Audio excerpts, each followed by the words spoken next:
Hello. My hair's all crazy. It's hard to do the hair with the thing on. I'll give people a minute to get in here. I lost the connection. I wonder why that is. Let's see. It feels like I have a hair in the back of my throat. Isn't that nice? That's the worst. Okay. Um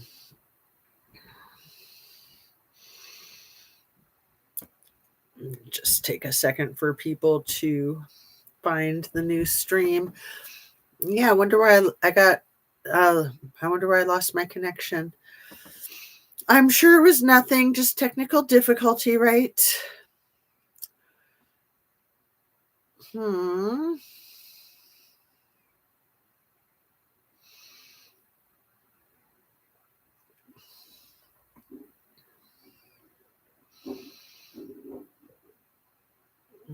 Mhm. All right. So, yeah, it was almost done too with um, the last few pages of what I was trying to get read tonight.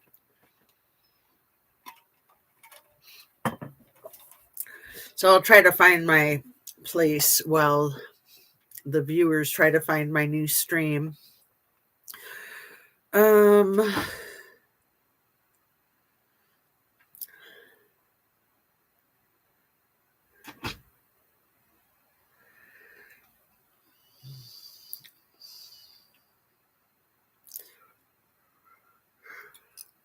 was I at that part about the ambush? I felt shell shocked. I think that's where I left off. Like a soldier who goes back into battle before fully recovering from an earlier ambush. Everything I say is simply my opinion for the sake of hoping to start a conversation, open up a discussion, learn something, be educational. All of my videos are made for the tube of you. It's an infotainment platform focused on being educational, opening up a discussion, and learning on this very tragic topic of the transporting of Virginia Giuffre and her new book, Nobody's Girl. I'm so glad that I'm reading it a second time. I read her manuscript a first time. That's online too. If you're interested in it, I highly recommend it. The Billionaires Playboy Club. It was not published as a regular book, but it is in the cloud because it was entered into evidence in a couple of her lawsuits. And then when the lawsuits were over, then it became public information. And she had put a lot of the documents of her case online in the cloud for everybody to see.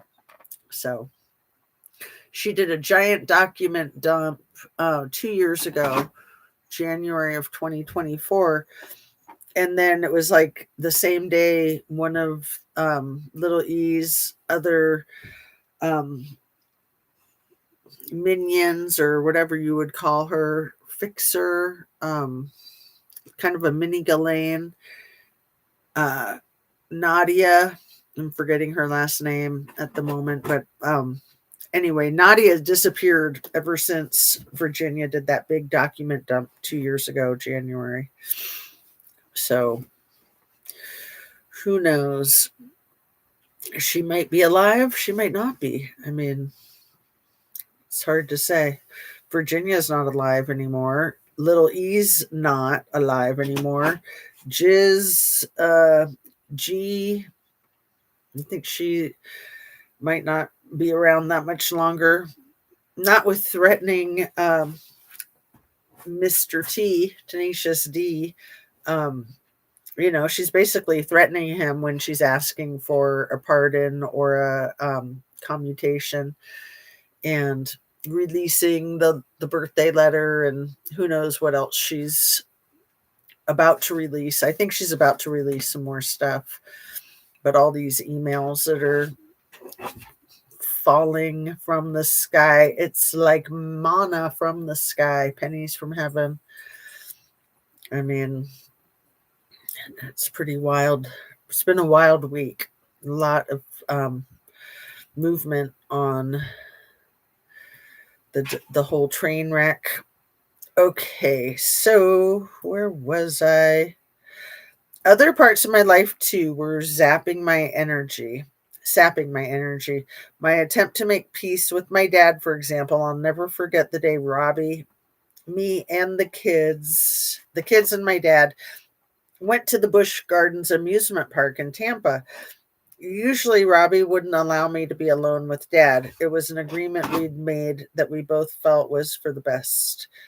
But Robbie hates roller coasters, and Dad and I love them. So on this day, the two of us headed off to get in line for the biggest one, which famously went through a lion's pen before it did 12 upside down curly cues in the air. It was starting to rain and the line was moving slowly when suddenly Dad turned to me and put a hand on my shoulder. "I'm sorry for what I did to you," he said. And he sounded like he meant it. "I'm sorry for what I let Forrest do to you. It was wrong. You were just a kid. You're my baby girl. I always want you in my life. I'm so sad I put you through everything that you went through. I remember we were half standing under an awning then, and it was raining harder. So when I started crying, I wasn't sure if Dad could see. In the days that followed, I felt almost high. Dad had acknowledged what he'd never been willing to before. It didn't make up for the damage he and Forrest had done to me, but it was still validating. I wanted to know that to mean a door to reconciliation had opened for the two of us. It's a weird sentence. I wanted that to mean a door to reconciliation had opened for the two of us. Okay. But then I began to think seriously about my father. He now had several grandchildren, three of them little girls. My Ellie, then Sarah, the daughter of my older brother, and my younger brother's newborn daughter. Even as I had allowed my kids to spend time with Dad, I never watched over them like a hawk. I'd watch over them like a hawk, and I'd never let any of them alone with him, especially Ellie. I wouldn't take the risk that Dad might hurt her in the same way he'd hurt me. Now, all at once, I realized my brothers didn't know to take those precautions because I'd never told them what Dad had done to me. I needed to break my silence about Dad. We need to have a sit down, I told my brothers. I think I met with them separately. That's what they remember too. I told them what Dad had done to me when I was 7, 8, 9, 10, and 11 years old.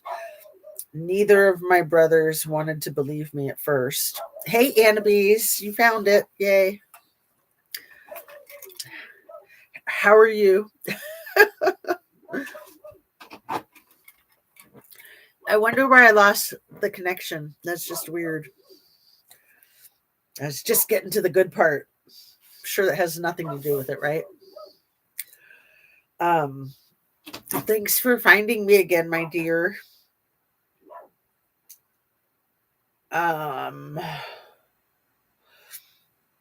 Neither one of my brothers wanted to believe me at first, but they could see in my eyes that I couldn't be making it up. By the end of the night, all of us were in tears. My revelations caused things to change. First, my older brother confronted Dad. "You got some pretty heavy charges on you in this family," Danny said. My dad just looked at him with a mousy expression that Danny would later describe as really weird, embarrassed, but perverted. Dad neither confirmed nor denied what he'd done to Danny or to Skydee, who'd raised the topic soon afterwards. When our dad disappeared with Skydee's daughter while at a Tampa Buccaneers game, Skydee was furious. Don't ever walk away with my kids again, he told Dad, adding, and you know why, right? Dad's response, a blank stare. Danny told me later that he felt he'd seen a monster inside. He felt he'd seen a monster inside Dad for the first time. That's the word he used, monster. I'm good. I can't remember what you were saying. So, yeah, we're on that page with that huge revelation that she waited until page 244 to share in the book. She waited until there's almost only 100 pages left out of like 350. I think it's about 360. Let me see. Um, 366. Yeah, 367. It's a pretty heavy part. Coco won't stop scratching at the door. She's like, get me away from this loud little puppy dog. I should let them in because little cheese ball got a bath today, so she's super cute. Her hair's all silky. She got all brushed and everything.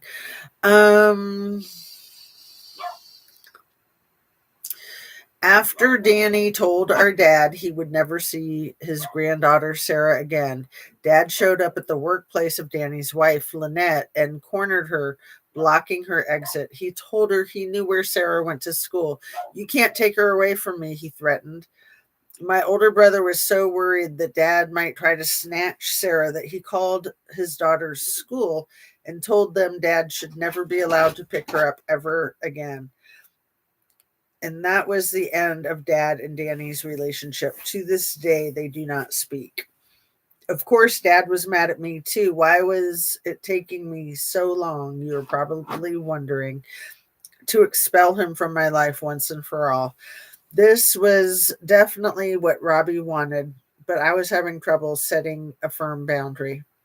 I'd warned my brothers, telling them what Dad was capable of. Wasn't that enough? Then came a telephone call so disturbing that I will never get over it. I remember I was standing on our back porch in Titusville, looking out at the Spanish moss hanging off our big old tree when the phone rang.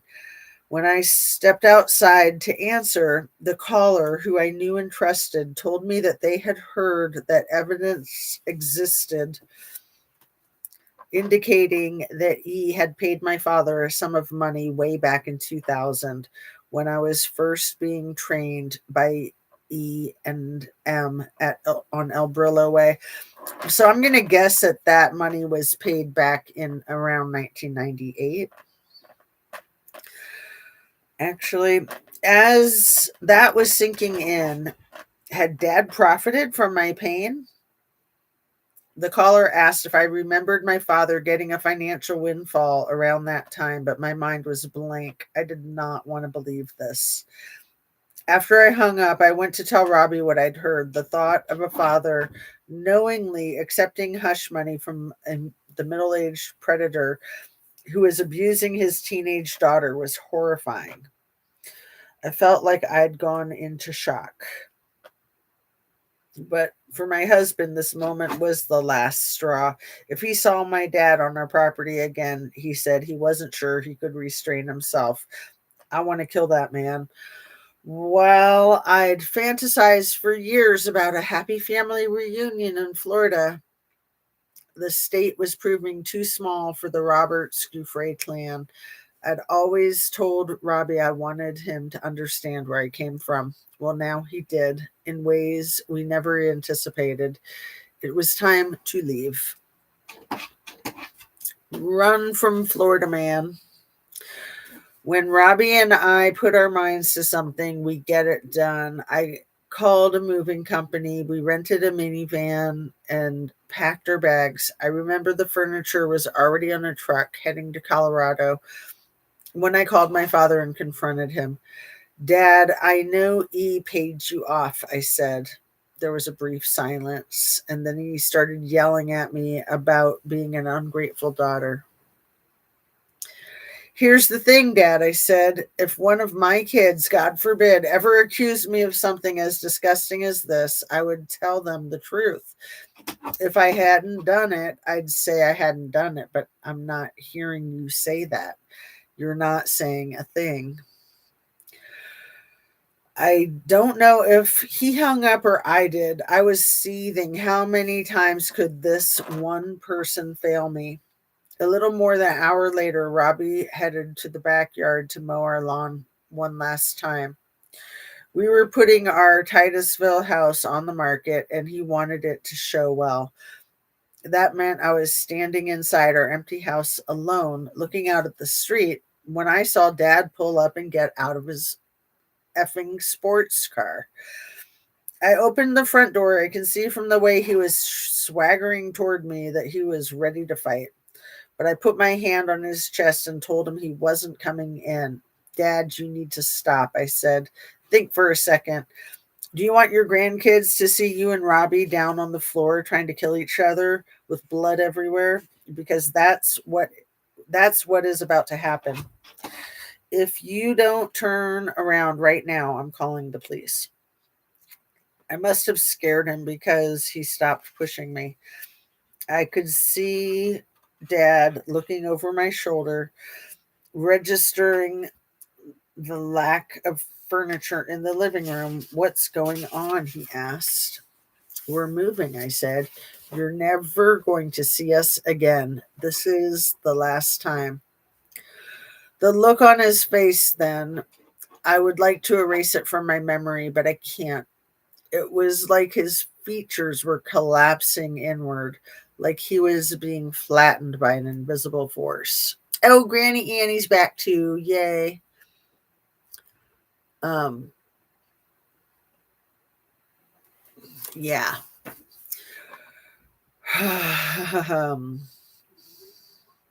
Can I see my grandchildren? He stammered.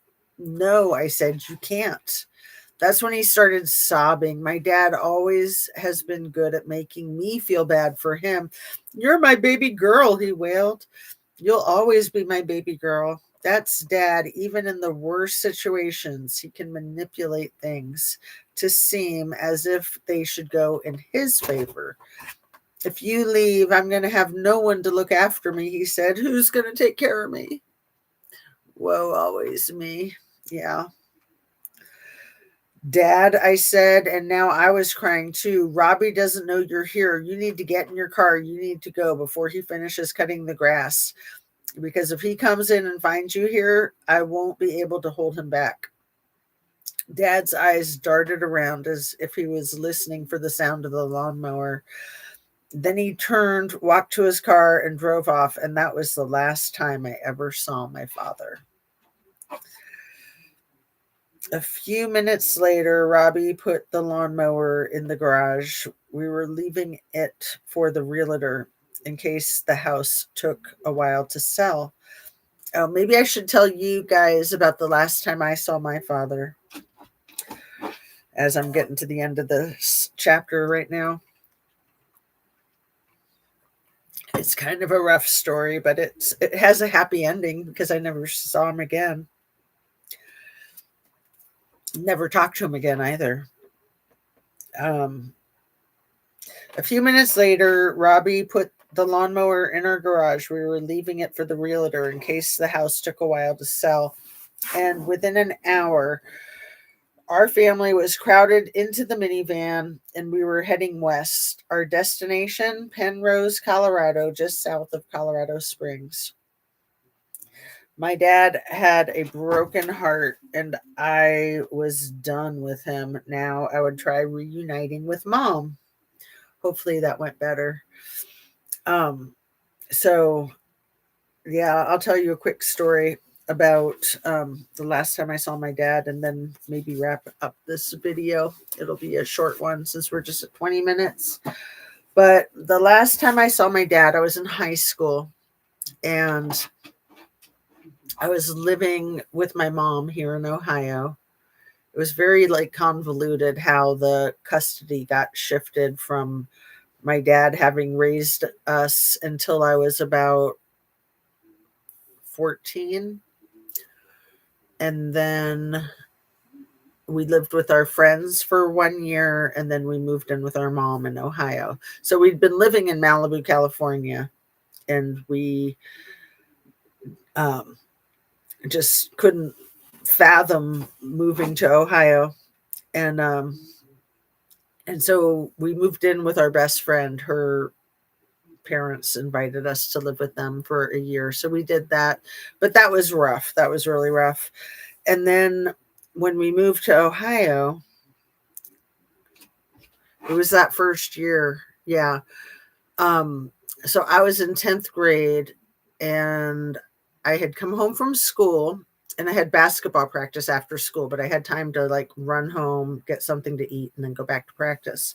But while I was at home, my grandmother called, and she said, "Oh my God, your dad was just here, and he's coming to look for you. You need to like get lost from your house." And I was like, "Well, I have basketball practice anyway." So I ran to the high school for my basketball practice, and on my way there, I was very afraid of him just like rolling up on me. But I got to the high school. I actually thought I was going to practice, like, because that's just I'm funny like that. Like, I didn't realize how much trauma I was in. When I got to the gym, I was like shaking and crying. And one of my friends saw me, and he came up to me. He was like, why are you crying? Are you okay? And I told him what was going on. He was like one of my closest friends. And he said, "Oh my God, where's your sister?" And I was like, "I don't even know." And this was like 1983. So, there was no such thing as a cell phone. Um, and he was like, "Get in the car. We got to go find her." And so we did. We found her, and we called the police and told them that our father was freaking us out and showing up at our house. But we called from our friend's house, and then we drove by our house, and our dad was there in the driveway with his car, and the cop was there in the driveway with the cop car. And my dad was just like, "What's the problem?" And it's like, uh, the cop was sort of like, "What's the problem?" We're like, "He's the problem." But, this was in 1983. And so, cops didn't have a really good awareness back then, like that, custody battles and such, because that's essentially what it was. But it wasn't even a custody battle because he had relinquished custody of us. It was just him rolling up on us, dropping by Ohio on his way, he said, from the East Coast to California. He's like, "I'm just dropping by. What's the problem?" And you're like, "Yeah, we're not talking to you." And that was that. So that was the last time I saw my dad. I didn't even get out of the car. Um, my sister didn't get out of the car either. Our friend got out of the car and confronted him and was just like, "Why are you doing this to your kids? Like, what's wrong with you?" But anyway, that's the whole story. Thank goodness my grandmother called, and thank goodness my friend was able to intercept me, and we were able to intercept my sister. Because who knows what the F would have happened. I mean, this was like, oh, only 4 years after he tried to take our lives. It was only 4 years after. And, we didn't realize that it wasn't an accident at that point.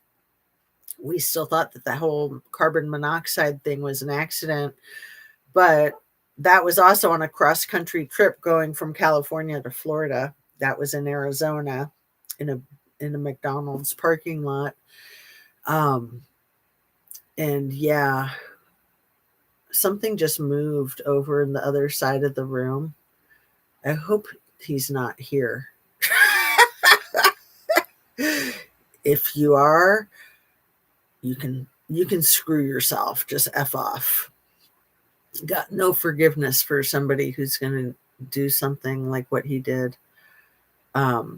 So yeah, that was the last time I ever saw him. Better for you to let him go. Sad. Yeah, when I was 22 in my first year of recovery, I thought that I could try to have a healthy relationship with him since I was getting sober. And I wrote him a letter, and I like dropped it into like a, old fashioned blue mailbox. And like as I dropped it into the mailbox, like before it even hit the stack of mail inside, as I was dropping it, I knew, like, all of a sudden it dawned on me, like, you cannot have a healthy relationship with somebody like him. So like all those years I had deluded myself thinking someday I'll be extra healthy, and then I'll be healthy enough to make up for his bullcrap, and then we can work on trying to have a healthy relationship. So I wrote him this letter about like trying to rebuild our relationship. And then as soon as I let go of it, I was like, oh crap, because I couldn't get it back, couldn't like get it out of the mailbox. And I was just like, okay, we'll see what happens. And it was funny because I had sent him my phone number in the letter and asked him to call me so that we could try to get started on the right foot. And he wrote me back, and it was probably one of the last things I read of his, because he would send me stuff for a while. But he wrote me back and said that he didn't have a phone. And I was just like, wow, we haven't talked in years, and he doesn't like know where a payphone is. He was living in Santa Barbara, and I'm like, yeah, I'm pretty sure they have payphones there. So, but I was so relieved. I was so relieved that he just like wrote me this pissy letter. Like he was mad. He was mad that I had not had contact with him for so long. And I was just like, wow. Kind of like this guy, huh? All about him.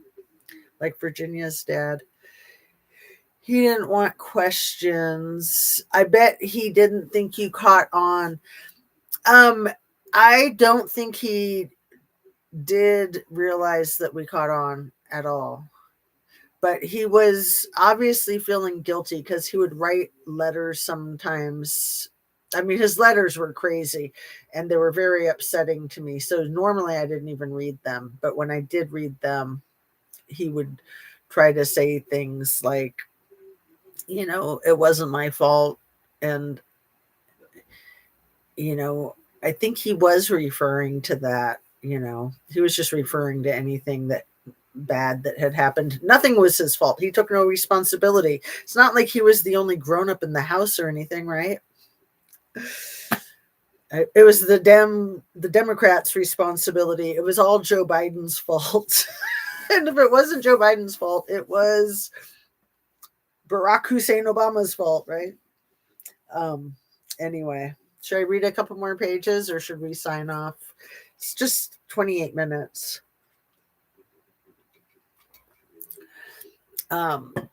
Yeah, he was just really mentally ill.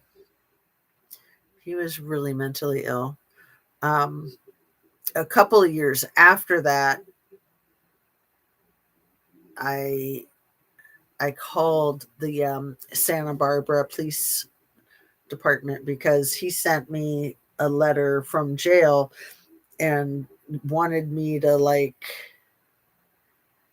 I think he said he wanted to send me all his manuscripts because he was a writer. He in his fantasy land, he wrote screenplays and sitcoms or whatever. I don't know.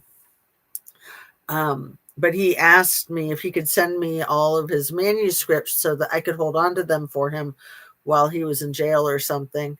And, I didn't respond to him, but I called the jail because I wanted to find out what he had done. I wanted to find out if he had like committed a violent crime that involved hurting a person. And I was very relieved to find out that it was only Grand Theft Auto. He was in the pen for Grand Theft Auto, and so that was a big relief. But it was at that point that I don't think I ever read anything from him again. Um, when he sent me letters, I would just take them to my therapist and let my therapist hold on to them. And then, he only died right around the same time as the Lahaina fires in Hawaii. And I didn't know for like a year that he was dead. So I've kind of been looking over my shoulder my whole life since he did the drop by. Um, for many years I was scared of him rolling up on me. A letter from jail for so yeah, read on if you're okay. Okay, I'll read a little bit more. LOL, how old and stealing cars? That's a good question. So I would have been 26, I think. And he was probably like 28 years older than me because I was born in 67. He was born in 43. Is that right? No, he was born in 41. My mom was born in 43. So, can we do math? So he's probably like 52 and stole a car, drove across the state line. I was just like, phew, that's nothing. But yeah, he was, I have no idea whose car it was or what the story was. I'm sure he had some story to mansplain it away, right? I was just borrowing it without asking. I don't know if it was somebody that he knew or what. I have no idea. I didn't care. And at first I thought I wanted to keep tabs on him so that I could know when he was in jail so that I could feel safe. But then I was like, I don't want to know because if he's in jail, he's still going to get out of jail someday. And if he's out of jail, he could get in jail any day. So I really don't need to know. I just need to live my life without knowing because it was just like a roller coaster ride. Um, did he die from the fires? Dang it, Nancy, nice to see you. I suspect that he probably did because I suspect that he was probably in the colony of people that were living off the land, and most of those people perished. And I think that that was the intention. But I want to say that those fires were like August 8th or something like that.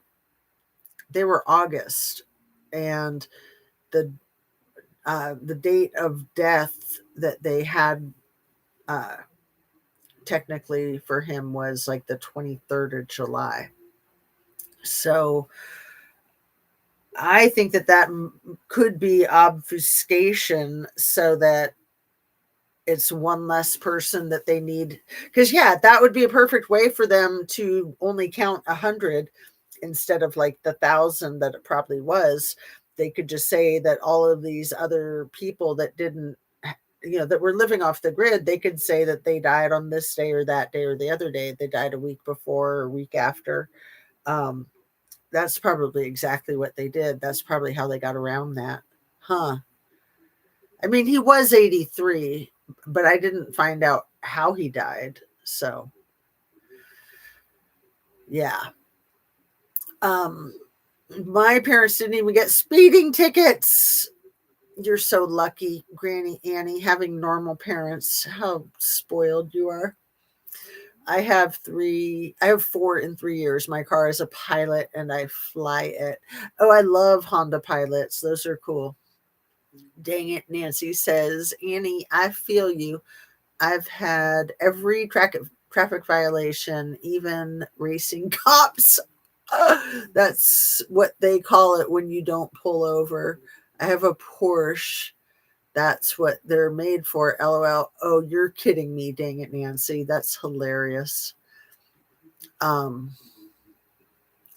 Yeah, I would be way too scared to not pull over. I mean, it's so nerve-wracking when you have the lights behind you. It's the worst, isn't it? You're just like, what did I do? What did I do? That is why Cabo storms have low body counts, indigenous living in rivers swept away. Wow. Dang it, currently in Vegas doing medical. I'm sorry you went through all that, Jazz. Oh, you're so sweet, my dear. What doesn't kill us makes us stronger. And, I used to probably feel sorry for myself at some points in time, but then I was just like, I like who I am, and I wouldn't be who I am if it wasn't for all of my life experience. It did take a hell of a lot of therapy, though. My God, all the hours I've spent in therapy. And then, I realized when I was in graduate school that was why I wanted to become a therapist, was to figure myself out and to figure that rat bastard out. In my defense, I did not know they were behind me for a while. Oh, okay, then it's fine. Dang it, Nancy. If you didn't know, or if you didn't think that they were trying to pull you over, but they were trying to like get past you.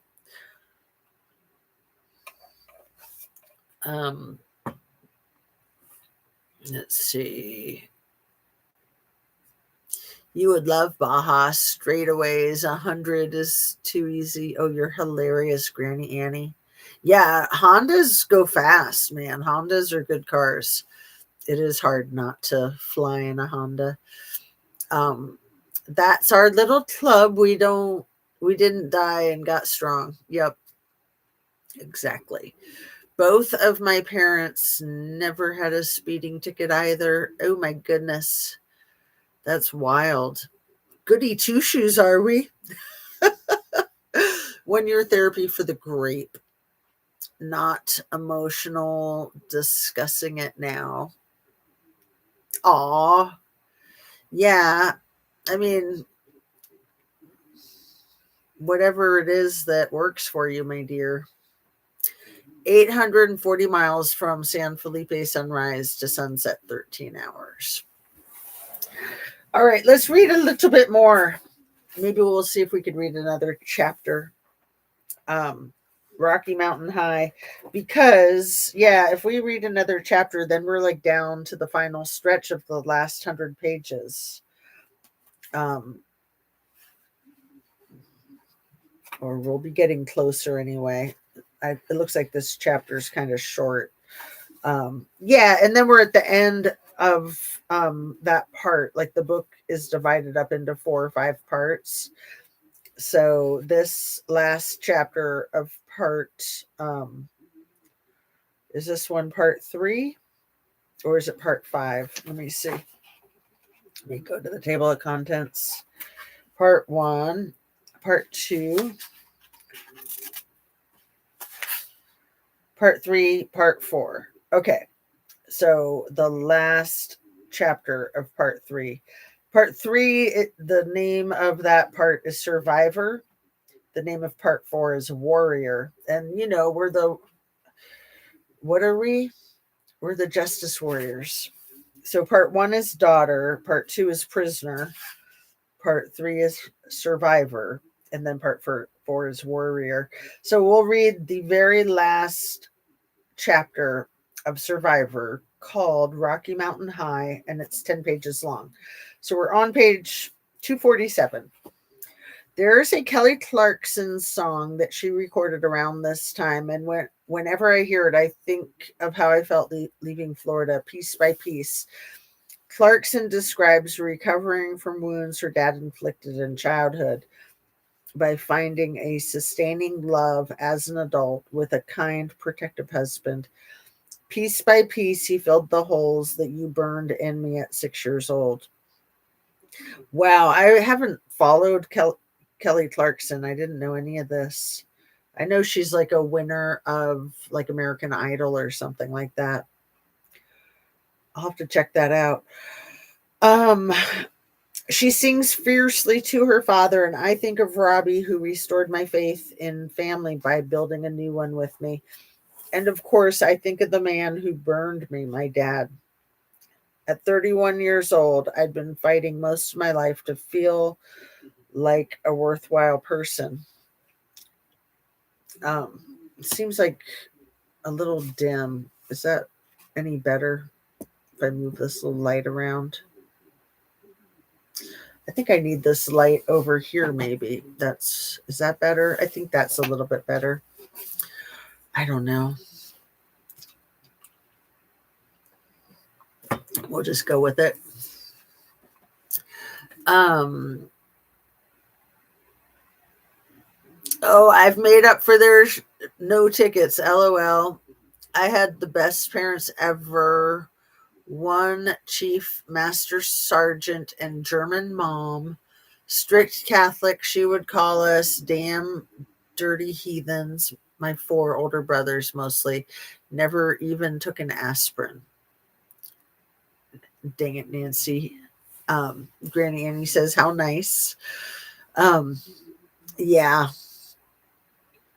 Chief Master Sergeant, like from military or law enforcement? Probably military, right? Um, all right.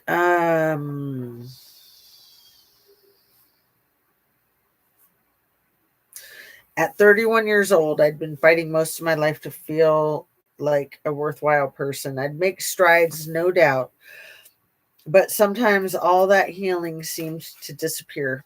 At those moments, I felt like a house was pounding. I felt like a house in a pounding hurricane whose breakaway walls float away when the storm surge gets too deep. Sure, by design, such destruction may help the house survive, but there's still damage, and until it's repaired, the house is a mess. That was me for a while after we got on the road to Colorado, an unhappy mess. That's so sad.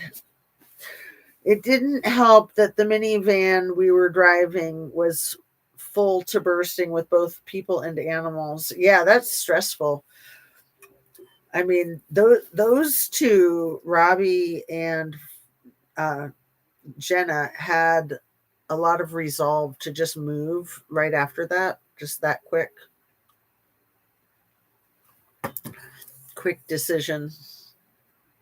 My hair is bothering me there, but then I don't want to like have it in my face that I can't see. But in addition to Robbie, Alex, Tyler, Ellie, and me, we were also transporting several Chinese fighting fish, 3 ferrets, a cat, and 3 dogs. That's hilarious. Bear, Champ, and Audie, an utterly insane Jack Russell Terrier we'd adopted in Florida.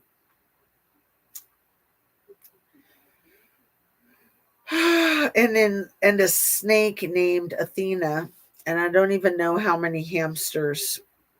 What I do know is that our first night on the road, we'd found a cheap motel to sleep in. We left the fish and the hamsters out in the minivan. The fish froze to death and the hamsters got loose, never to be seen again. That's kind of hilarious. Now we were heading into unknown territory, both geographically and physically or psychically. Yeah, psychically. Mom and I had been in more frequent touch, but I hadn't seen her in person for years. I knew she wanted me to flourish, and of course, I wanted the same for her. When she'd married again, I hadn't attended, but I told her I was happy for her, and I meant it. Whenever I'd brought up anything about abuse I'd experienced, she would tell me she just couldn't bear to talk about the past. For months now, I'd been trying to accept that if I wanted a loving relationship with my mother, I'd just have to take her as she was. That's annoying, huh? I just can't bear to talk about the past. Again, she didn't want to take responsibility, right?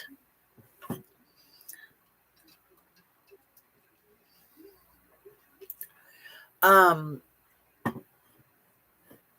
oh, let's see. I missed this a few comments, and let me change it to live chat.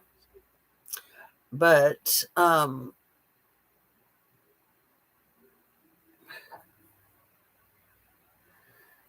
Kelly Clarkson is amazing. Her mother-in-law.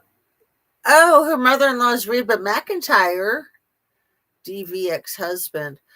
Okay, so she had an advantage when she competed. She had an inside track. She knew people. But I do know she's very talented, even though I haven't followed her career. Um, my family is Catholic too. Dang it. Yes. Did he recently die? I could be way off. Um, are you talking about dang it, Nancy, having someone that die? Or are you asking me about my dad, Annie? Air Force, dang it, Nancy says, Anna B says, my mom was very devoted. She has a plaque with her and my dad's name on it at the church for being so devoted. That's cute. My oldest brother flew A-10 bombers in Desert Storm. No, he cast 2002. He passed 2002. My mom passed 2017 at 92. Wow, how sad that she lost her son before she passed away. But man, she lasted a long time, didn't she? Annie, are you a contract nurse? I haven't been to Vegas since the shooting. That was one and done for me. Are you talking about the shooting the weird John Pelletier that was the Maui sheriff? He was in charge of that mass shooting at the Mandalay Bay. That shooting. Um, Anna, how neat. My parents were just hardworking and we went camping most weekends from age 10 on. How cute. Non-drinkers, non-cussers. What happened to me? That's crazy that you guys would just go camping most weekends. That's cute. We used to take our kids camping. They loved it, but I don't think we've gone camping since Kylie died. That did it for us. Exactly, Jazz. We were going to go, but my sister-in-law was too high to get the tickets. Them call girls love that stuff. I'm actually debating whether to move there. No, she married Reba's son after. Okay, so then she had the music connection, and or was it just random? Reba's son was probably drawn to her because his mom was a musician and Kelly being a talented musician. But that's cute. I'm gonna have to check her out. Are you a fan, Granny Annie? You must be to know all this stuff about her. Dang it, I'm trying to get work comp, pay for recertification of CNA. Considering traveling nurse, so my Cabo place can be rented out on Verbo. Maui's police chief shooting. Yeah, that. And remember, he was also mentioned in a Diddy lawsuit where he pretended that he was a police officer in California to try to persuade a victim not to file charges. Remember that? That got dropped because of the whole bull crap with Diddy's case. No, that was way before she got married. I mean, for the 3 strikes and you're out for John Pelletier, that he was in charge of that mass shooting. He was in charge during the mass Lahaina fire, and he was named in an effing Diddy lawsuit. That guy is a piece of crap, and he's probably still the police chief. They were going to put him on an administrative leave when he got named in Diddy's lawsuit, but I don't think they did, actually. I know that was way before she got married. Oh no, my brother's still here teaching how to drop a missile.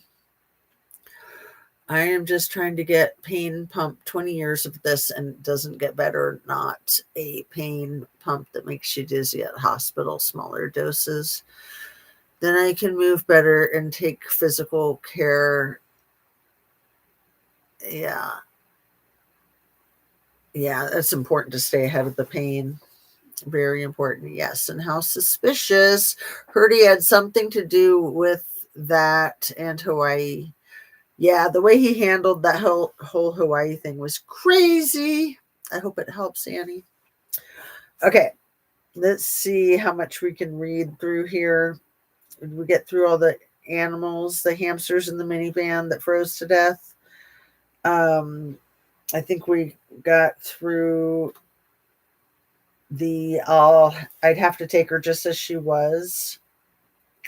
My mom and her husband Stan lived in a mobile home in Penrose, a farming and ranching community in Fremont County, so rural that it's categorized not as a town but as a census designated place and post office. That's funny. With our housing with our house sitting unsold in Florida, we were in no position to buy a home. Besides, we weren't feeling like making any long-term commitments. Instead, we found a 3-bedroom, 2-bath ranch house to rent just 2 miles away from my mom. I was determined to make a go of getting to know her again. I'm like off center. I'll come over this way. Robbie and I found a great school for the kids, which looking back was perfectly timed. While I loved playing teacher, the kids were missing the camaraderie of having other kids around. And I was getting too busy for homeschooling, spending more time with Brad Edwards and Brittany Henderson, whom I'd asked to help me create a nonprofit organization to help survivors of transporting and abuse surmount the shame, silence, and intimidation that victims typically experience.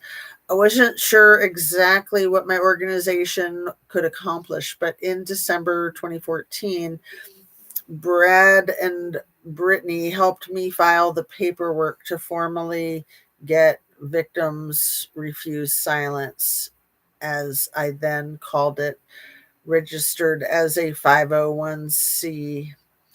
I'm just getting this feeling. I need to look at my phone. I'm just getting this feeling that G is getting pardoned tonight. What do you think? I mean, I think that's why he pardoned all those people recently, so that he could just try to make it, he could just try to have hers blend in with everybody else's. I don't think it's going to work, but I think that that was the plan. Um, but let's see if there's any big news real quick. Oh, it doesn't look like it.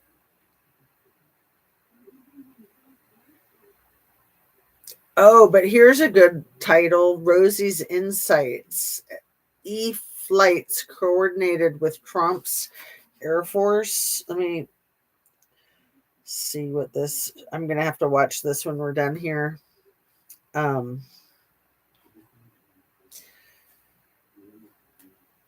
in 2017. Oh, yeah, because he hadn't been friends with him since 2007, right? Let me read you this title again. Epstein flights coordinated with Trump's Air Force One in 2017. Bill Barr motive with Jeffrey Epstein passing. So, yeah, Bill Barr and Jeffrey Epstein, it looks to me like they may have conspired with the Jamal, oh, what's his name? The um, the journalist that was dismembered with a bone saw in the Istanbul consulate by the Arabs. Um, Jamal Khashoggi. guys remember Jamal Khashoggi? I put a link in the video that I did tonight that dropped. I'll put the link in this one too, but I won't do it right now because I'm too tired and I get all distracted. I'm just going to try to read these 10 pages and then keep up with you guys. But that video, the woman is an attorney, and she said that she read all the emails and that she had made it possible so that the public could read all the emails too, and that it looked to her like E and William Barr. No, not William Barr, the other guy. Steve Bannon. See, I think this is what I think, you guys, in my crazy, humble conspiracy theory, allegedly.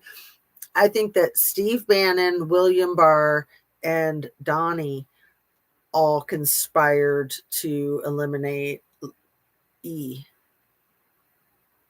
That's what I think. So it's funny that Rosie's Insight is talking about William Barr and Jeffrey, and that other video that was made today, this channel that I'd never heard of. But like I said, I linked it in the description of the earlier video tonight, and I'll link it in the description here too. I don't even remember the name of the channel. Let's see. But interesting, because yeah, William Barr and that other dirtbag, Steve Bannon, I always get the two of them confused. And I think that they were both diddling teenagers too, raping kids. I definitely think that, especially about Steve Bannon. He's a creep. Like the first time I ever saw him, I knew I just got the grossest feeling from him. So that channel is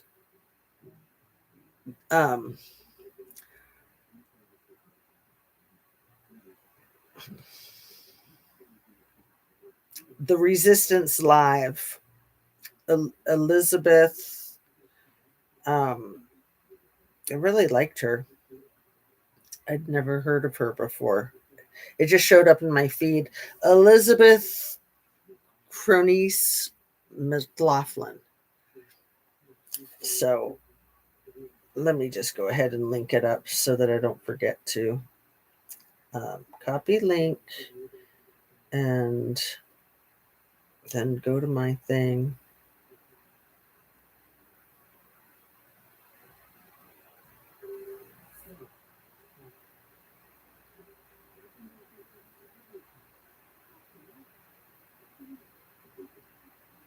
Sorry, 1 second here.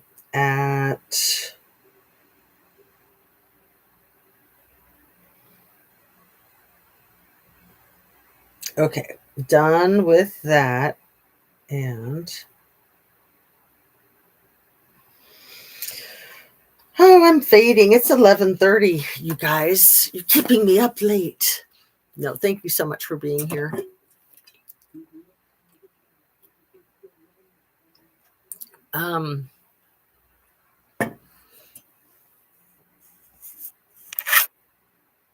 She better not get pardoned. Let me see. Yes. And a house suspicious heard he had something to do with that in Hawaii. I hope it helps Annie. I hear good things. Allergic to patches, the glue. Evil lives everywhere and more often is so terrifying. I looked up CJ and not much in past few months. 1 month ago posted, she better not get pardoned. So technically, I don't think she's requesting a pardon. I think she's requesting a commuted sentence, which would mean that she just gets released. That not that it gets absolved, but just that she gets out of jail. And yeah, I think that she probably will, because I think that she's got so much dirt on Don that he's just terrified of her. That's what I think. But if he pardons her, it'll totally blow up in his face. Or if he gives her commutes her sentence. But she's just kind of seems to me like she's trying to wield her power. She wants out. She's sick of it. She's been there for 2 full years, damn it. We know most politicians were visiting the island. We won't have anyone left. Okay, I'm going to be quiet and snuggle in my bed and listen to you. I just love chatting with my little Jazzy family. Oh, you're so sweet. Dang it, Nancy. Virginia, terrible loss. And to know she didn't have her kids in the end. Yeah. And that they have to live their whole lives without her. If he does, he better be in his bunker. There's going to be another attempt. Yeah. Well, that's the thing. Like, do you really think that there was an attempt on his life in Butler? Because he went to a freaking football game this past weekend. Like, that's not somebody who is, afraid because there was an assassination attempt. And how many things has he done like that? A lot. It is sad. Good night. Probably. Silly ladies, I'm not going to bed. I'm just going to snuggle and watch in my room. I did too, Jazz. In my opinion, he just walked right out with his limo waiting. I know. He had way too much money. The reason for the camera glitch. So I think that one of the things he's worried about showing up in the emails is emails that he might have been sending, scheming for the Butler thing. I think that maybe that's what's in some of the files that he doesn't want released. Didn't they do some digging and found out the sleepy guards on duty had significant amounts of money in their account? I don't know about that, dang it, Nancy, but that wouldn't surprise me at all. No, finish the chapter, pretty please, with sugar on top. I will. Okay. I haven't followed theories. Wow. Yeah, shit's getting crazy. It's way bigger than just the PDF files. It's way bigger than that. It's probably the Jamal Khashoggi thing. He was probably in on that. We know that he's in on rubbing out little E, right? I mean, that's kind of a no-brainer. I did a graveyard few shifts they sent us for 2-hour naps. I work 12-hour shifts and we don't take naps at work. Right, you work tomorrow night, Nancy. I mean, Anna B's, right? Okay, I'm going to get reading. I am getting reading. Where was I?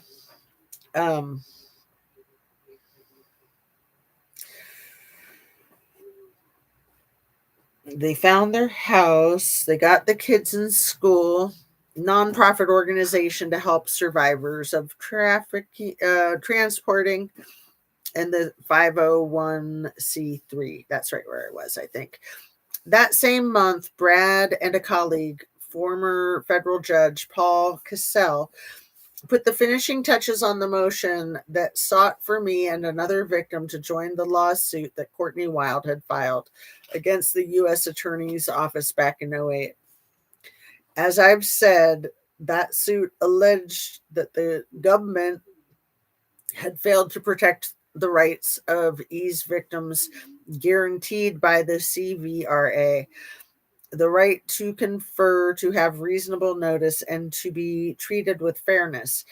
In response, the government had argued that those rights did not apply to Wild because no federal charges had ever been filed against E. But the judge in the case rejected that position, which cleared the way for Brad to try to get me and the other victim attached to the case. Brad knew he had to be careful. He didn't want the judge to think he was unnecessarily expanding the lawsuit's scope. But he felt it was important to show that there were different kinds of victims who'd been impacted. The other woman he was seeking to add, Jane Doe number 4, was one of a dozen or so women whom Brad had identified as victims of E's underage SA, but whose existence the government never formally acknowledged. That was because the government had stopped investigating when it entered into the broad immunity agreement for E that we found so abhorrent. In the wake of that, Brad had pushed the U.S. Attorney's Office to consider these unnamed women as opportunities to go after E again. As Brad wrote in his book, because the government, having stopped its investigation, did not know their identities at the time the non prosecution agreement was signed. There could not possibly be any restriction against filing a new indictment against E for those newly discovered crimes committed against these newly discovered victims, right? Wrong. Wait, I gotta reread that. And I don't want to get behind if you guys are making comments, so let me check. Yes, I do, Anna B says, about working this weekend. Because, yeah, I was thinking tomorrow doing the reading in the evening around the time you go to work. Maybe I'll wait until 8 if that makes it easier for you if you want to listen in so that you have time to get settled in at work.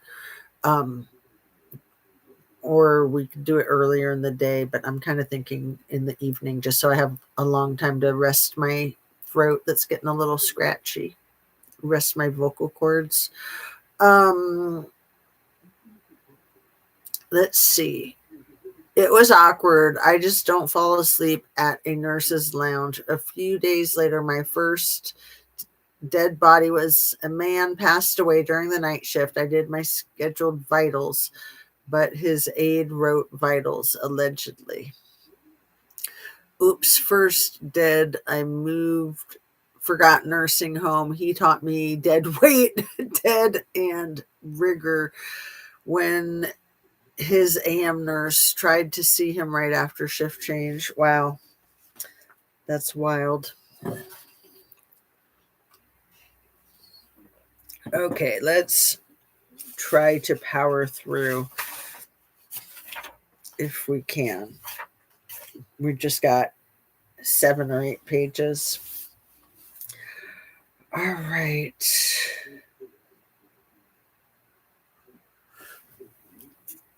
Sorry, I got a pop up there. Okay.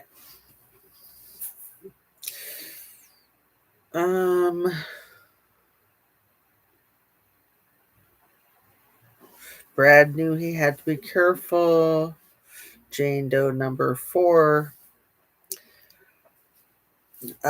Abhorrent. Is that where I left off on the word abhorrent? I don't even remember my first passed on person.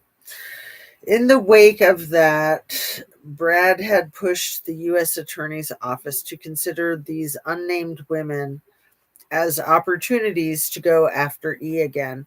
As Brad wrote in his book, because the government, having stopped its investigation, did not know their identities at the time, the non-prosecution agreement was signed, there could not possibly be any restriction against filing a new indictment against E for those newly discovered crimes committed against these newly discovered victims, right? Wrong. Despite, oh yeah, I was rereading this part. I remember now. It's all coming back to me. Despite Brad's urging, no new charges had been brought. That was why he wanted Jane Doe attached to his suit. He wanted me attached, meanwhile, because unlike the case's original petitioners, who were abused only in Palm Beach, I'd traveled the world with E and had been lent out to several prominent men, some of whom Brad was planning to name. I would be kept anonymous, he said, and referred to as Jane Doe number 3.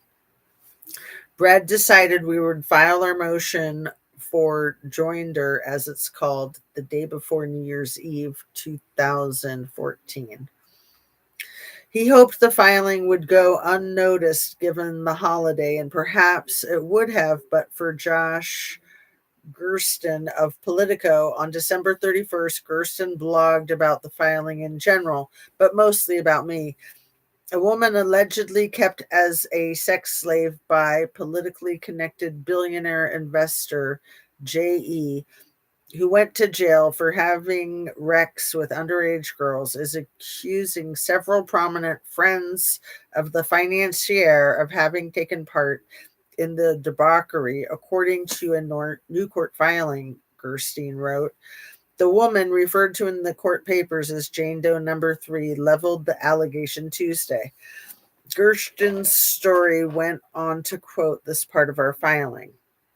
Epstein trafficked Jane Doe number 3 for sexual purposes to many other powerful men, including numerous prominent American politicians, powerful business executives, foreign presidents, a well-known prime minister, and other world leaders.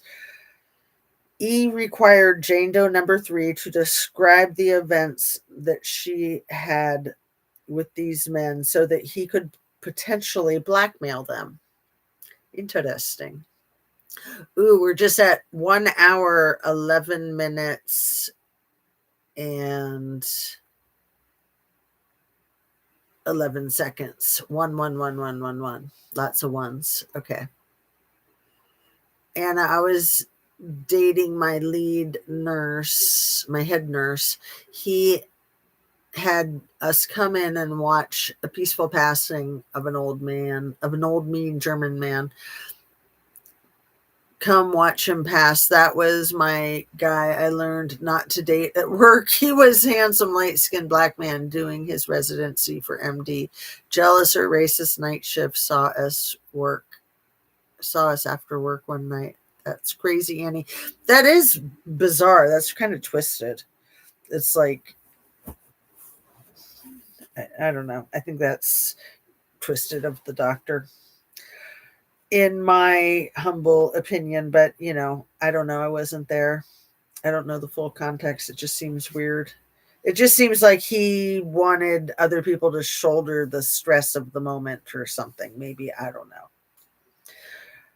That it was for him. He did that for him. That was selfish. He wasn't like, oh, I'm doing you a favor by having you witness this. It was to support him. And maybe, I don't know, maybe I'm wrong. That's just my quick take. Okay, so where was I? The blackmailing. When the Politico story hit, it unleashed a firestorm of press.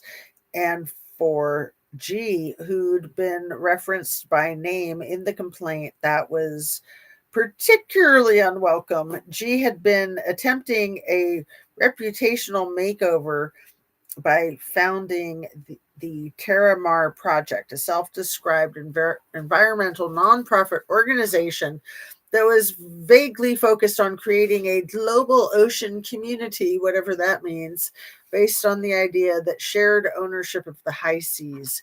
She was in the midst of fundraising, so it was no surprise when on January 2nd, 2015, this was just a scam for her to make money. That's all it is. On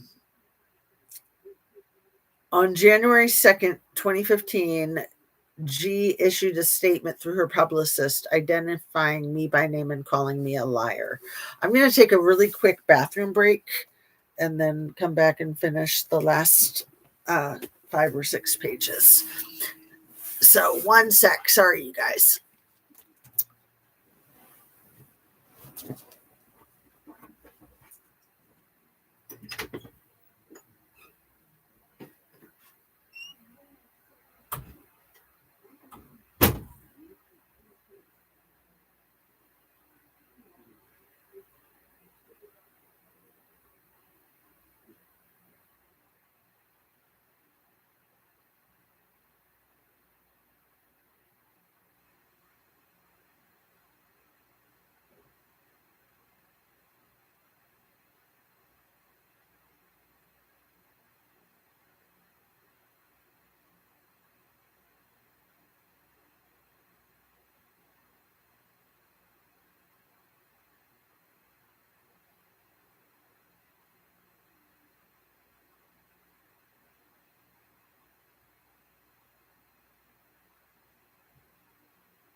I'm back. 1 second. Come on, come on, baby.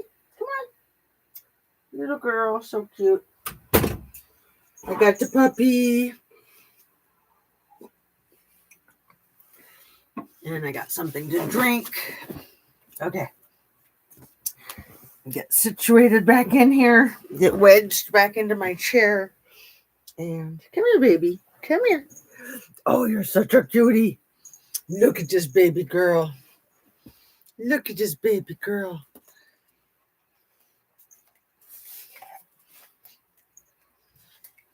There. Look, we both have the funny hair, but look how pretty she is. Aww. How's my girl? Oh my goodness, she's so soft. I love when she gets a bath. I love when she gets a bath. When her mommy and daddy come and bathe her. Mwah.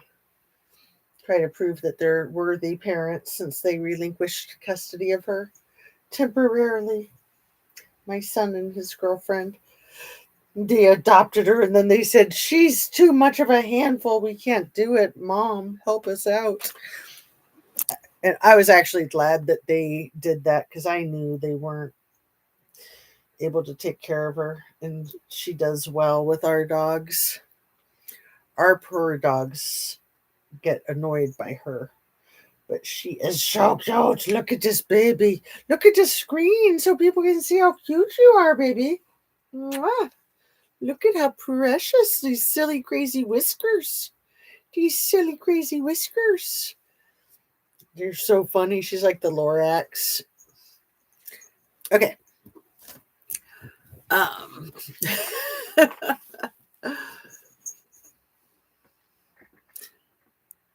Where did we leave off? Those night nurses reported me for leaving my patients dirty, and he knew I cleaned all the patients because the others smoked in break time. Me pee too, Granny Annie. It's like girls always pee in pairs, right? I've heard some good stories happen at work, but I've never been involved. Anna, the hospital with those stories is where the super handsome doc stopped suddenly in front of me and asked me out. Had learned already. Then the nurses were shocked when I told them what he said. Oh, when I was working in a nursing home while doing my bridge from LPN to RN, I worked an evening shift and there were 3 teens working in dietary. 2 of them, boy and girl, were acting inappropriately. Oh, she is so cute, isn't she, Granny Annie? Chi-Chi. Cheesy Poof. So Cheesy Poof, Cheeto, Cheese Ball, and Chi. Those are the names I call her. Okay. Awkward. Those 2 ended up red rumming the other boy. It was so sad. What? They worked together and then 2 of the teens red rummed their coworker?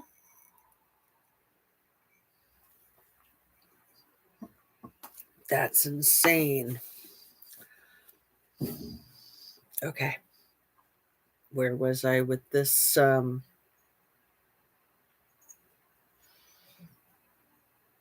Was I right about here?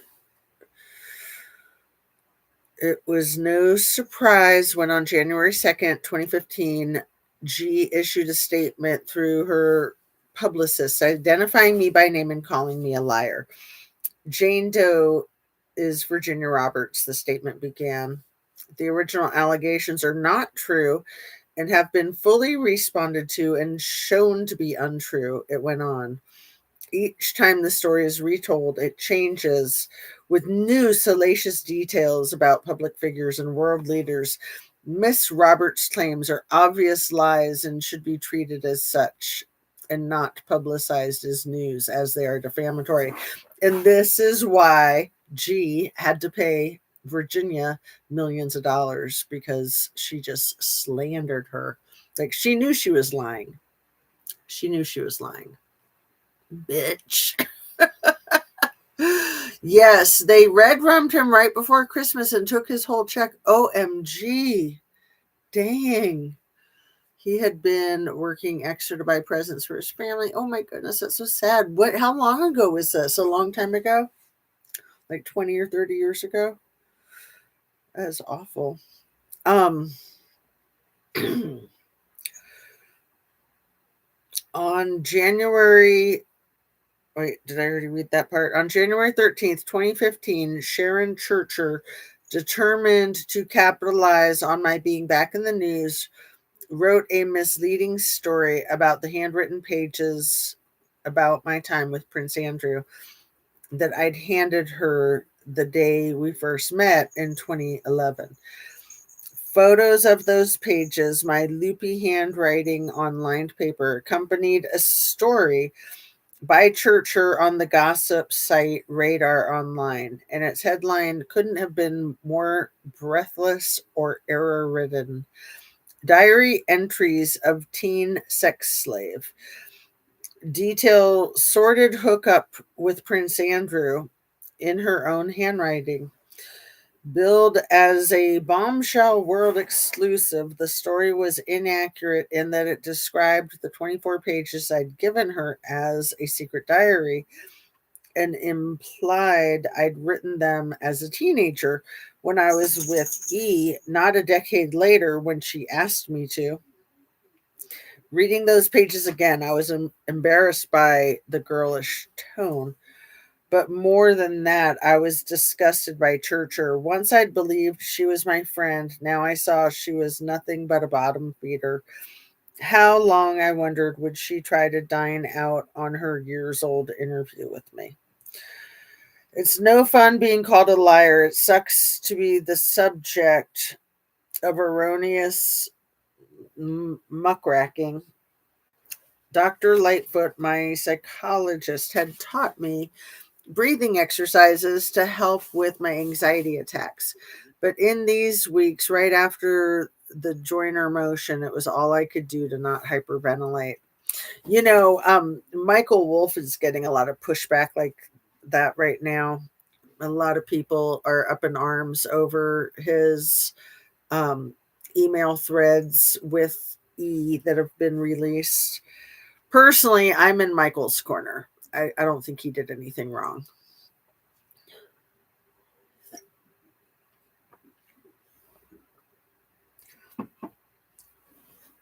It's my opinion that the people who do think he did something wrong don't know enough about him and the situation.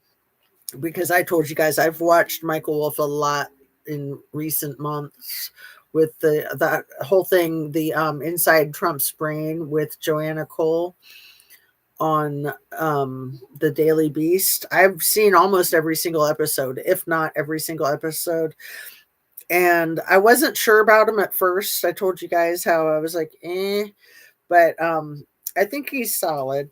And people are attacking him left and right now, and he's defending himself very well. And like I said, I'm in his corner. I feel like I know enough about him and the situation that he's fine. People are like basically saying like, oh, he should have came forward publicly with the information that he had back then, and he tried. Got he gave every news outlet that he could the opportunity to cover the story, and none of them wanted to because they were too afraid of the little T. Okay, where am I here? The anxiety attacks.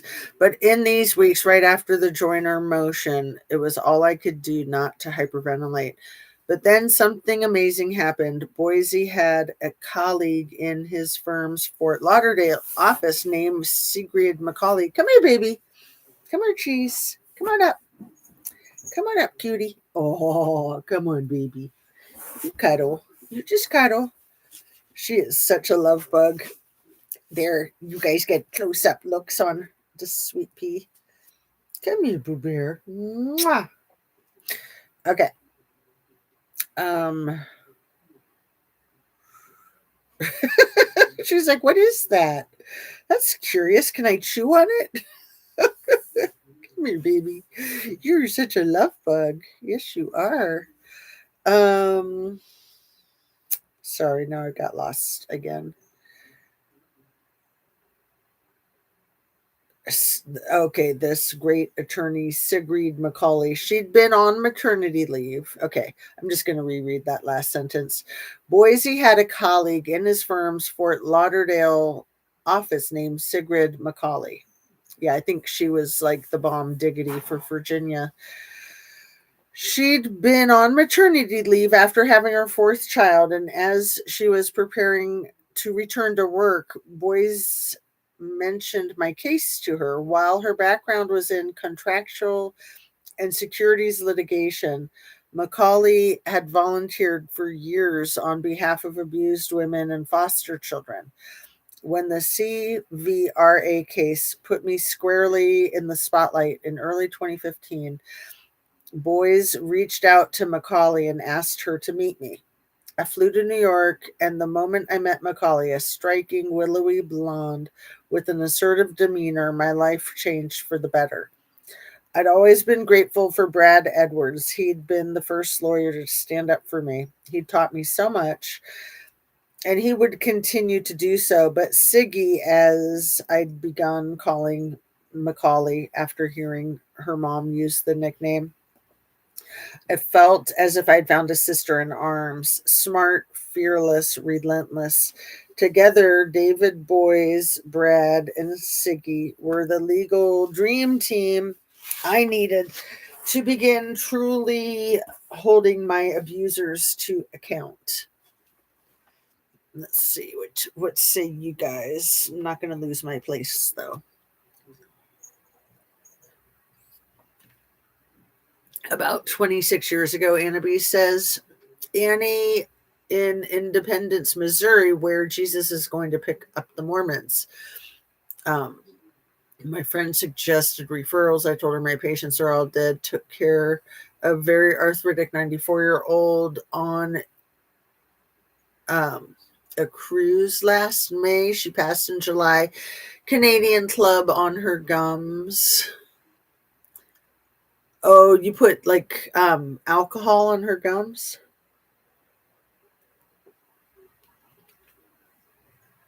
First, I have heard of where Mormons are being picked up. Yes, look it up. They have a Stairway to Heaven, the Reorganized Church of Latter-day Saints. Oh, I have had no idea, Annabise. Wow. Missouri, huh? In Cabo, I had a few guys I was caring for. We all should just hope for peaceful passings like they had.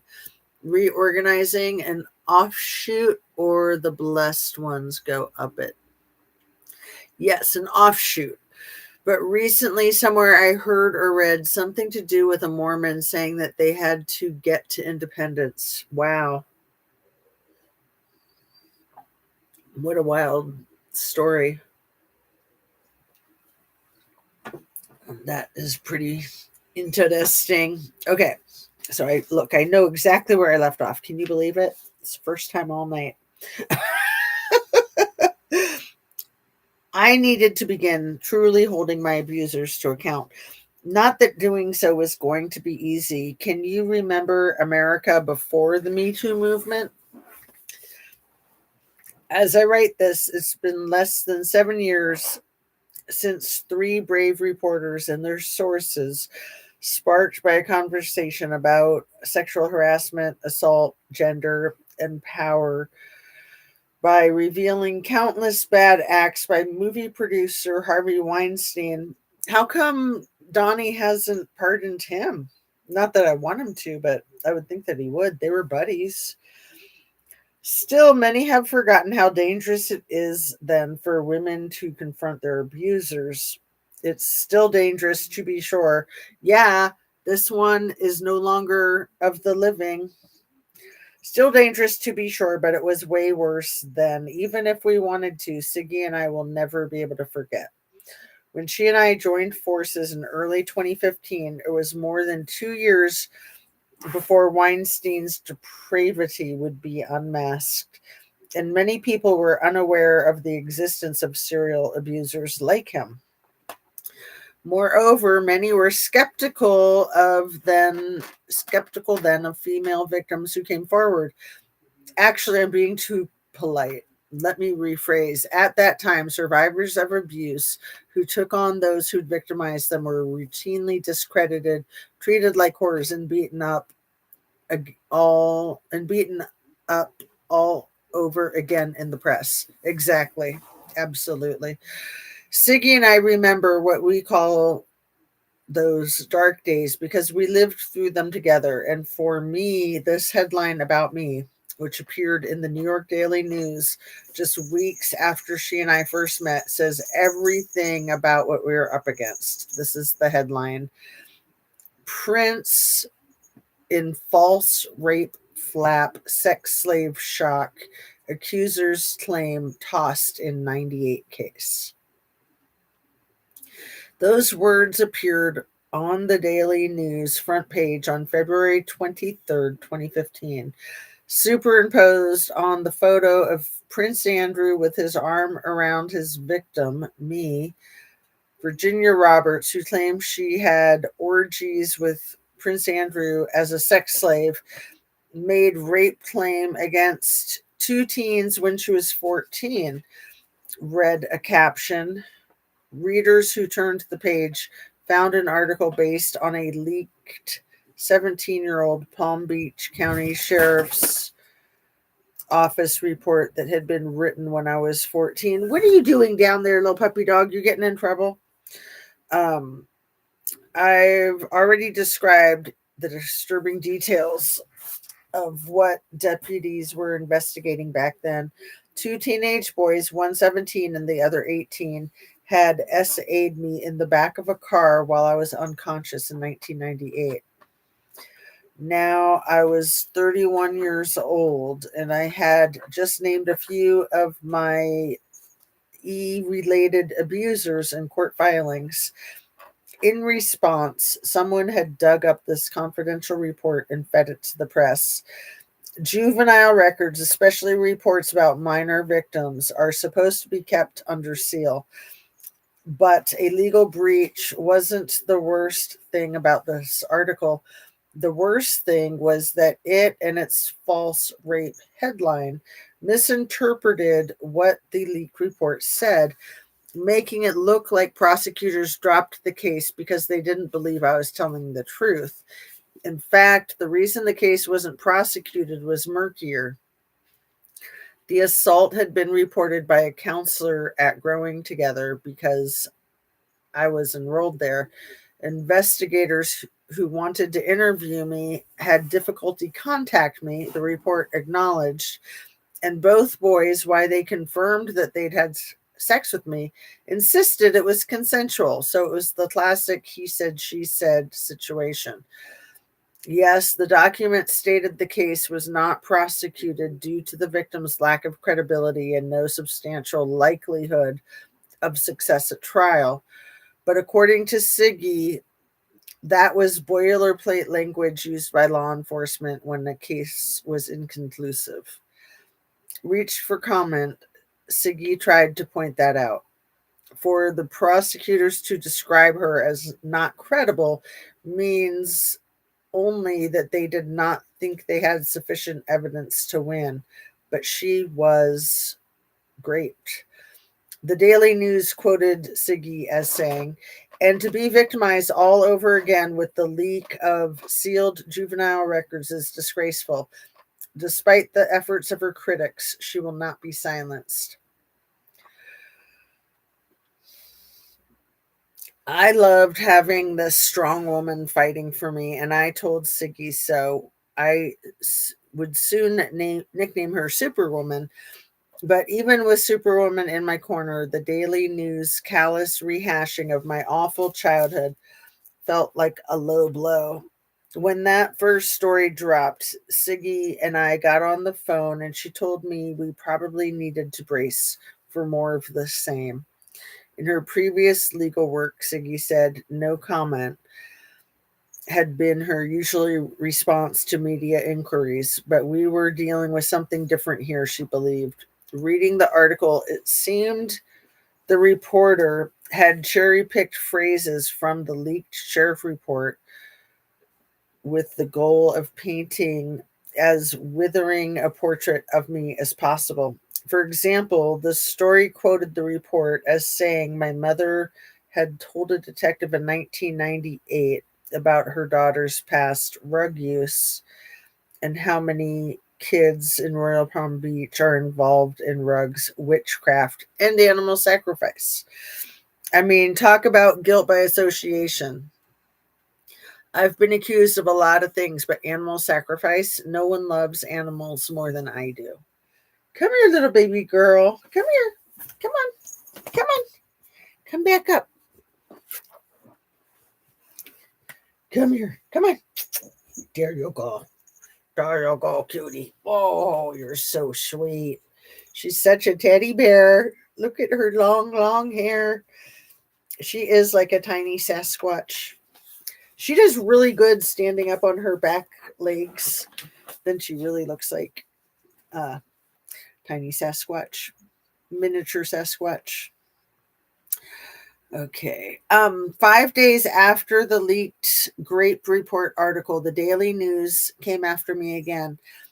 This piece, co-written by the author of the earlier piece, was headlined Jeffrey Epstein accuser was not a sex slave, but a hungry sex kitten, her former friend says.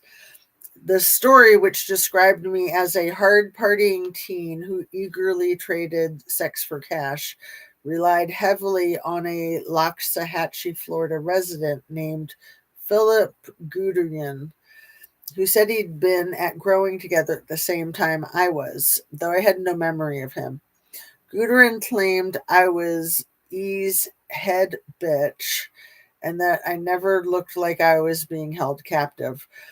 What the article didn't say was that Guderian had a rap sheet that included grand theft, transporting in stolen property, Coca-Cola possession, and resisting an officer.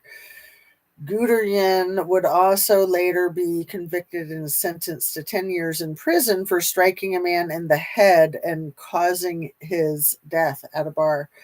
Guderian was not exactly a reputable source who knew me well.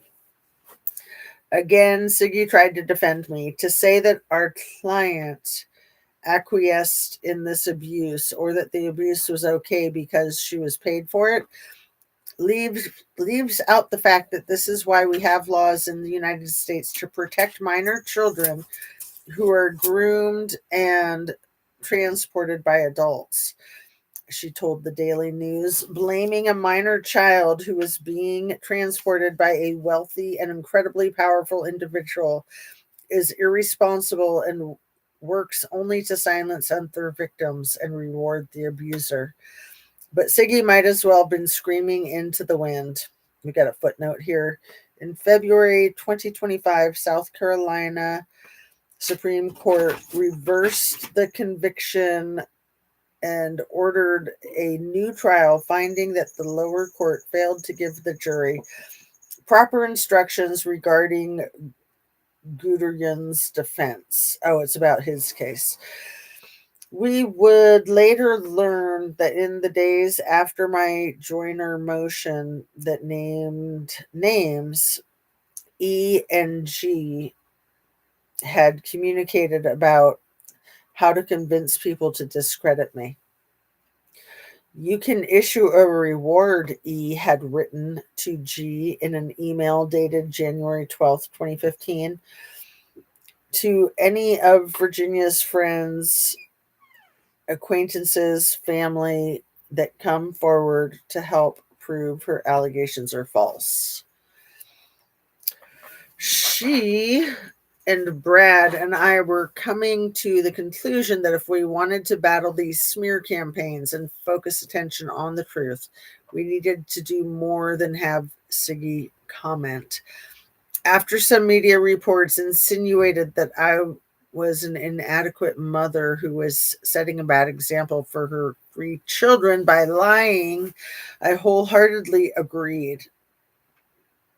These stories proved to me that certain critics of mine would stop at nothing to hurt me and my family. I guess I shouldn't have been surprised that people affiliated with a legendary PDF file, were quick to throw shade on my children, but that was the last straw for me. It was time to take back control of my narrative from those who sought to shame me. I had come so far just 13 years before. I'd flown to a foreign country with little idea of how I would break free from E and G.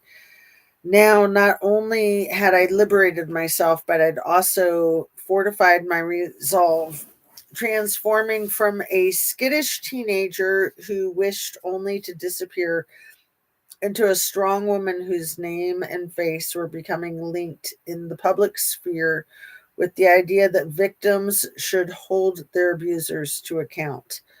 But when my critics took aim at my ability to parent my children, that pushed me to a new level of ferocity.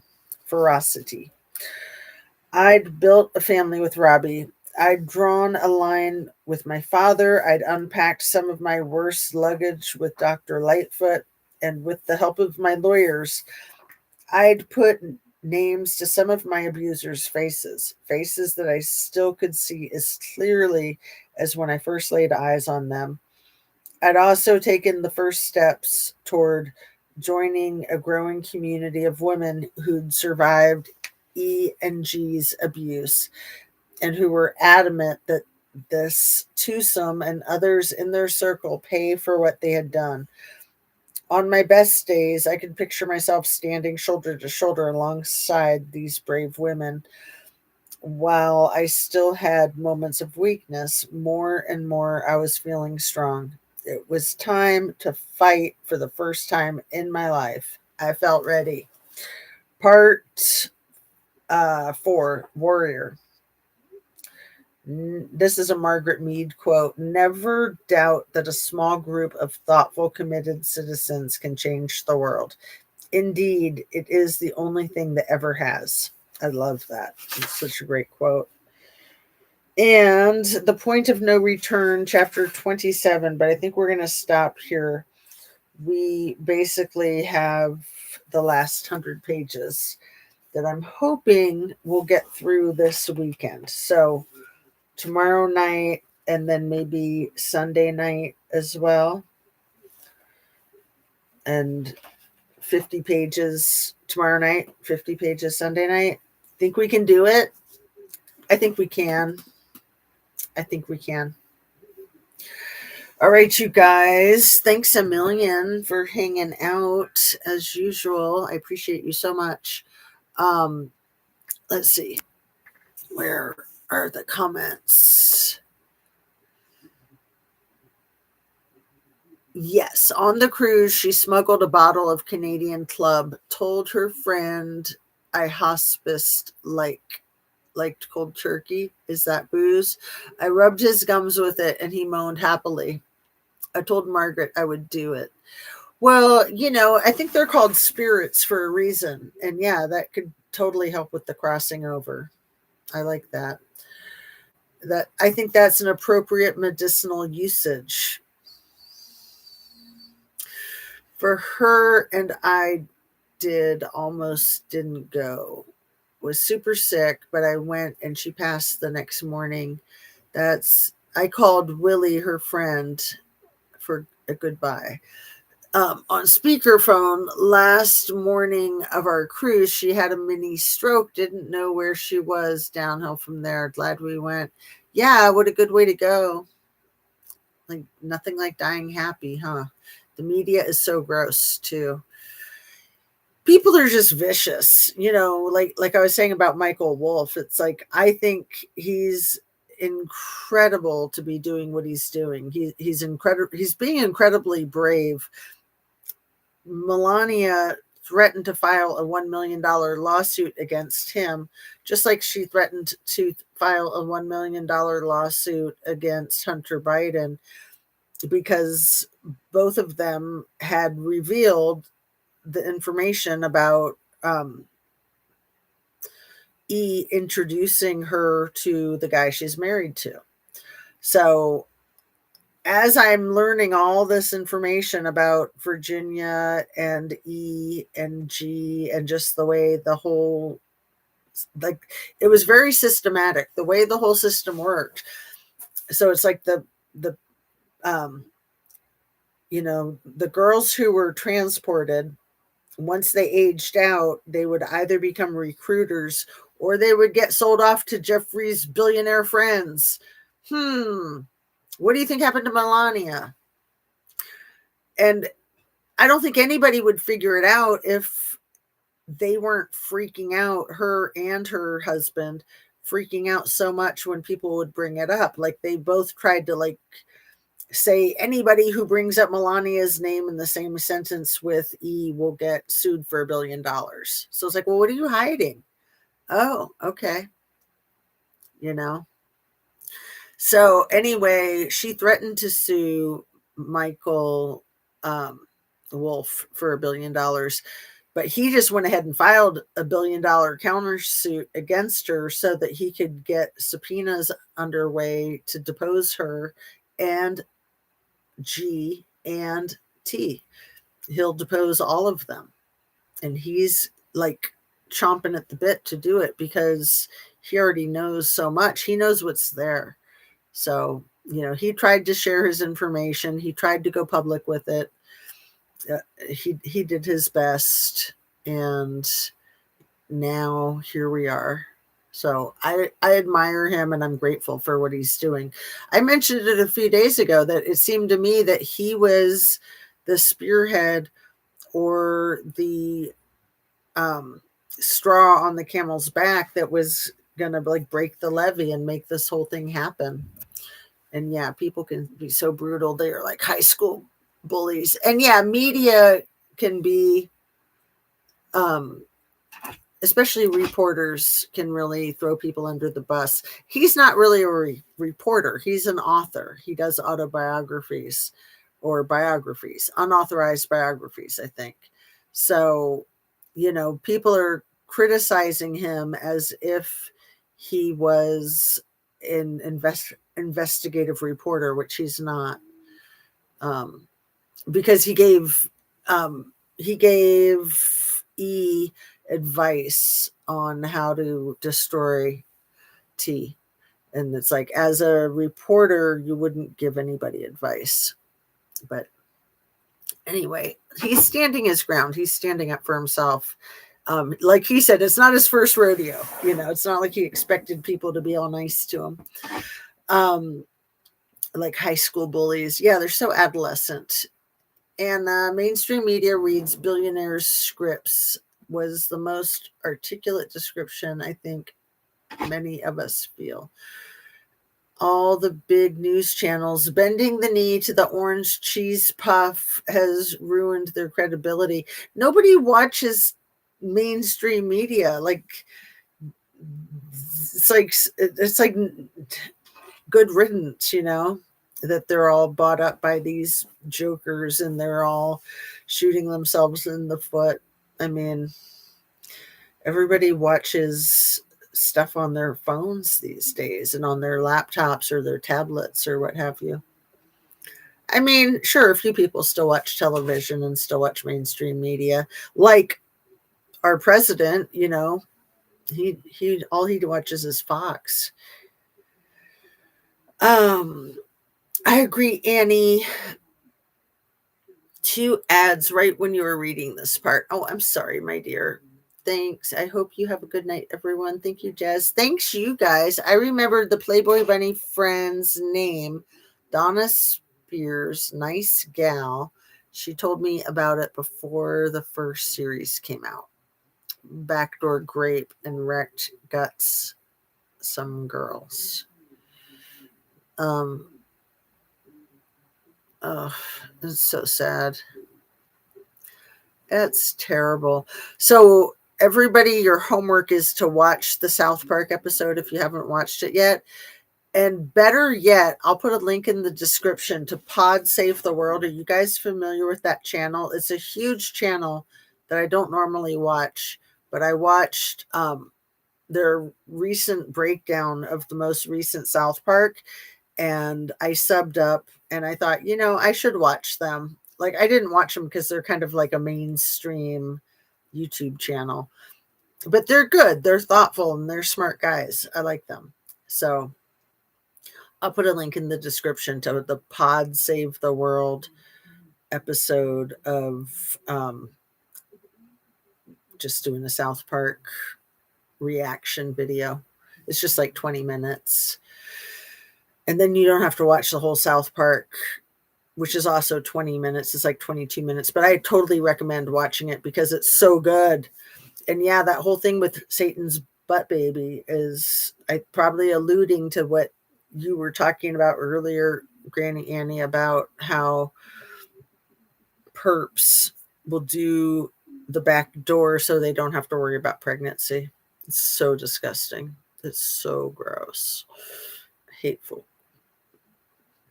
MFs. All right. Peace out. Yeah, make sure you get some good laughs.